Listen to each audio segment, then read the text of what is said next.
All right, today we're going to go over house hacking. Now, I didn't even know what that term meant until someone said, "Hey Matt, you're a house hacker." So I had to look it up. And I'm super excited to make this video today because this is the first time someone's asked me to make a specific topic. So please keep doing that. And just so you know, this is my actual house with actual numbers, so that'll be great for you guys. And basically, I'm just going to go over my story of why I wanted to buy my own house and the numbers behind it. So just like many, I used to be a renter. And I really just got tired of giving a large sum of money to a landlord every month. I wanted more for myself. And basically, like everyone else, I'd work really hard every month. I would budget diligently. But I noticed every month a real fat piece of my income went to rent. And so I just wanted to take care of that. And I just felt like I was throwing money away every month. And I wanted my money to actually benefit me. And I wanted to be able to own my house, have renters that gave me income, not worry about having roommates to like split the rent. And I wanted to build equity in something.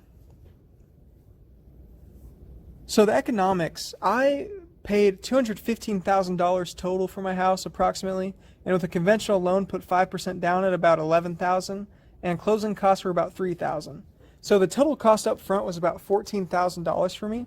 But let's not worry about that total cost up front. Let's just worry about the cash flow more. And I had a pretty small interest rate of 2.9%. So my monthly payment is actually only $1,100 approximately. And again, with this video today, we're going to focus on the cash flow we get from this property. So my monthly payment can be broken down into the biggest part being principal. And then we have interest, PMI, taxes, and insurance as well. That's all in the escrow payment. And PMI, if you don't know, is mortgage insurance. So if your equity in your home is less than 20%, you have to pay this to the mortgage company. And that goes away once you hit 20%. And again, my monthly fee is $1,100. Now, if we compare the two, if you're renting, let's say in Indianapolis, you'll pay about $700 to $1,000 per month for a one-bedroom apartment, and it could be even more than that. And if you're buying, I'm actually paying $1,100 per month for a 4-bed, 2-bath house with a yard and a lot more. But just know that homeownership does come with some other costs, but we're not going to talk about that today. Now, what do I do with my 3 extra rooms? Well, you guessed it, I rent them out, of course. And let's go over that. The tenants pay me about $1,200 per month. So this is extra income of about $14,000 per year. Or you could think of it as I live for free, basically. And a major key to owning a property is that you build equity in the house.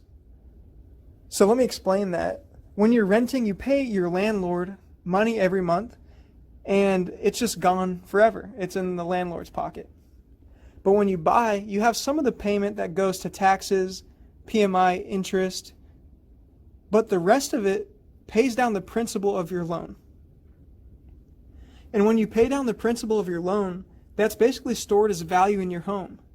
So if you sell your home for a profit, or even if you break even, then you will get all that money back that you used to pay down the loan. So let's do an example. Let's say you have 5% equity in your home.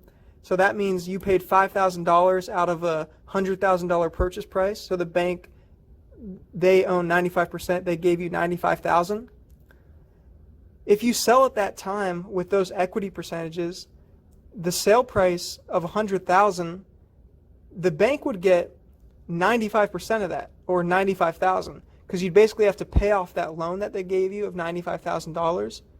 But then you'd get to keep the other $5,000 or 5%. So you're getting your money back. And if we do a continuation of that example, if you pay another $5,000 of principal over the next year, well, you now own $10,000 of your house, which is 10%. So if you were to sell at the same $100,000 price, then the bank would, of course, get their $90,000 back. You would pay them $90,000, and then you would get the other $10,000. And when you buy, you're paying for an asset that you can sell for cash later. So just to summarize, when we're house hacking, we're buying a house, which of course is an upfront cost and a mortgage if you don't have cash. We're renting out rooms for income, and then we're using that income to build equity in an asset. Thanks again for watching, and please, if you have any videos you want me to make on any topic, really anything, I'd love to make it for you. That's what makes this fun for me, and thanks again.